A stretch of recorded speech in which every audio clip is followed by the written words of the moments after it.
అయ్యప్ప మాల వేసినప్పుడు 18 కొండలు ఎక్కి అలాగే శబరిమలలో ఉన్న 18 బంగారు మెట్లు ఎక్కుతారు కదా. ప్రతి ఒక్క కొండకి ఒక పేరు, అలాగే ప్రతి ఒక్క మెట్టులో ఒక దేవుడు ఉన్నాడు అని మీకు తెలుసా? గణేశుడు అయ్యప్ప మాల వేసినప్పుడు శివుడితో అసలు ఈ కొండలు ఎందుకు ఎక్కాలి, ఈ 18 మెట్లు ఎందుకు ఎక్కాలి నాన్న అని అనగా శివుడు నవ్వుతూ మొదటిగా 18 కొండలు ఏవి అంటే ఇంజిపారమల, కలైకట్టమల, పుదుచ్చేరిమల, కరిమల, తలైపారమల, దేవరమల, శ్రీపాదమల, మలయమాడుమల, మాతుంగమల, కల్కటీమల, చిత్రాంబరమల, సుందరమల, నాగాంబరమల, గౌండమల, నీలకల్మల, నీలమల, పొన్నాంబరమల మరియు శబరిమల వంటి కొండలు, అలాగే 18 మంది దేవుళ్ళైన వినాయకుడు, శివుడు, పార్వతీదేవి, కుమారస్వామి, బ్రహ్మ, విష్ణువు, రంగనాథుడు, కాళయముడు, సూర్యదేవుడు, చంద్రదేవుడు, కుజుడు, బుద్ధుడు, బృహస్పతి, శుక్రుడు, శనిదేవుడు, రాహువు మరియు కేతు ఈ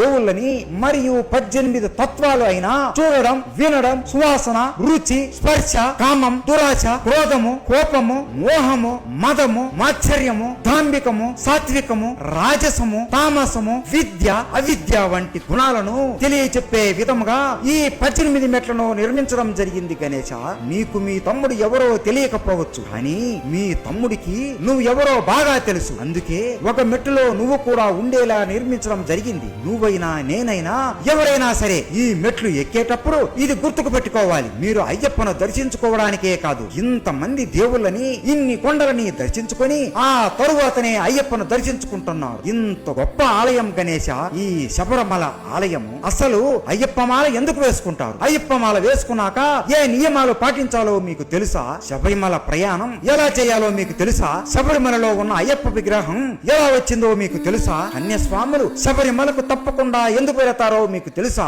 అయ్యప్ప మాల వేసుకున్న వారిని ఏమని పిలుస్తారో మీకు తెలుసా? అయ్యప్ప స్వాములు నల్లటి బట్టలే ఎందుకు వేసుకుంటారో మీకు తెలుసా? ఇవన్నీ తెలుసుకోవాలి అంటే మన ఛానల్లో పెద్ద వీడియో పెట్టాము, మిస్ అవ్వకుండా ఆ వీడియో చూసేయండి. అయ్యప్ప అంటే మీకు ఇష్టం ఉంటే స్వామియే శరణయ్యప్ప అని కామెంట్ చేయండి. స్వామియే శరణయ్యప్ప.